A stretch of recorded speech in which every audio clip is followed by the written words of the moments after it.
Hello everyone. So today we will be talking about BA B.Ed second year Hindi general compulsory paper.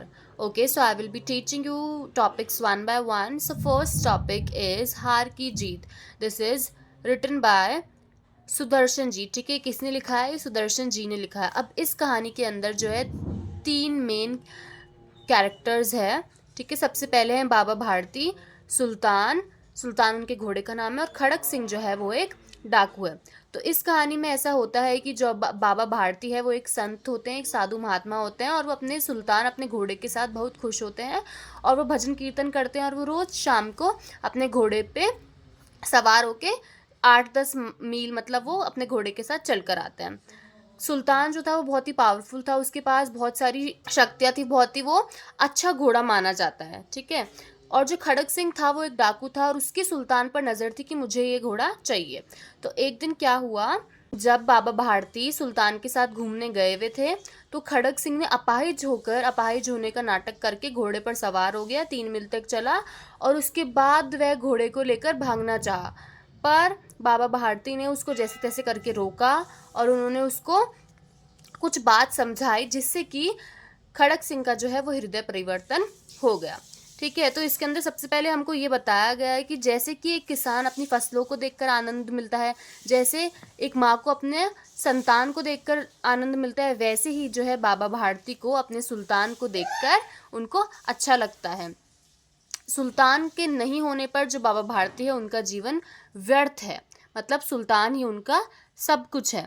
अब उनको थोड़े time बाद पता चला कि डाकू खड़क सिंह है, उसको सुल्तान की कीर्ति के बारे में पता चल गया है. अब इस बात से बाबा भारती बहुत डर गए, उन्हें रात को नींद नहीं आती, वो है ना घोड़े का बहुत ध्यान रखते कि कहीं से कोई ले ना जाए. बट बहुत महीने बीत गए और खड़क सिंह नहीं आया, तो बाबा भारती ने सोचा कि अब शायद ये खतरा टल गया है. तो गए घूमने उसके ऊपर, अपने घोड़े सुल्तान के ऊपर. फिर वो अपाहिज उनके बोला कि मुझे मदद चाहिए, तो उन्होंने उसकी मदद कर दी. पर फिर क्या हुआ, वो बोलता है कि बाबा जी ये घोड़ा अब मैं नहीं दूंगा. ठीक है ना, तो खड़क सिंह उसको ले गया घोड़े को. फिर बाबा भारती ने उसको एक चीज़ समझाई कि मैं तुमसे इसे वापस करने के लिए नहीं कहूँगा. वो कह रहा है कि मुझे घोड़ा वापस नहीं चाहिए, तुम इसे रख लो अपने पास ही अच्छे से, पर इसका ध्यान रखना. और बाबा भारती ने क्या कहा खड़क सिंह को कि ये बात तुम किसी को मत बताना कि तुमने अपाहिज बनकर घोड़े को मुझसे छीन लिया है, वरना लोगों का, अपाहिज लोगों को मदद करने का जो विश्वास है वो उठ जाएगा कि ये तो हमारे साथ धोखा कर रहे हैं, क्या पता ये भी नाटक कर रहा हो ये अपाहिज व्यक्ति. तो ऐसा तुम लोगों को मत बताना. तो इससे हमें क्या संदेश मिलता है कि हार की जीत कहानी प्रेम और मनुष्य तत्व के ताने बाने से बनी हुई है. बाबा भारती बैरागी तपस्वी है, अपने घोड़े सुल्तान के प्रति बाबा भारती का मन असीम प्रेम और करुणा से भरा हुआ है. ये सब मैंने आपको बता दिया. हमें से संदेश क्या मिलता है कि हानि सहकर भी मनुष्यता बनाए रखने की बात कहानी में संदेश के रूप में प्रकट की गई है. मतलब कि बाबा भारती का घोड़ा खड़क सिंह ने छीन लिया, फिर भी उन्होंने मनुष्यता बनाई रखी, और उन्होंने कहा कि ये बात तुम किसी को मत बताना कि तुमने अपाहिज बनकर मेरा घोड़ा छीना है. इसके अंदर यही हमें बताया गया है कि कैसे उन्होंने हार कर भी जीत लिया. मतलब हार उनकी कैसे हुई कि उनका घोड़ा छीन लिया गया था, बट जीत कैसे हुई, जब उन्होंने खड़क सिंह को समझाया और खड़क सिंह ने उनका घोड़ा उनको वापस लौटा दिया, तो ये हार की जीत हुई. ठीक है, फिर ये शीर्षक की सार्थकता है कि ये शीर्षक बिल्कुल सही है, हार की जीत, इसके लिए, इस कहानी के लिए. अब इसके अंदर हमको एक और चीज़ देखनी है from exam point of view, कि बाबा भारती की क्या क्या विशेषता हैं, उनकी चरित्र की विशेषता हमको बतानी है.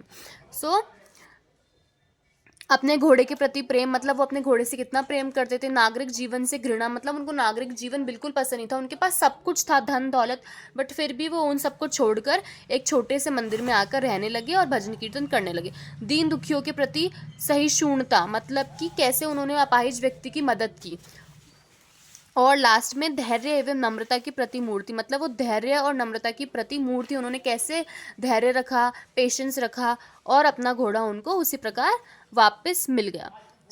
इस चैप्टर में यही सब था. बहुत ही छोटा एंड ईजी चैप्टर है, एंड ये जो मैंने आपको 2 क्वेश्चन दिखाए हैं ये काफ़ी है एग्जाम पॉइंट ऑफ व्यू के लिए. Thank you for watching. See you in the next one.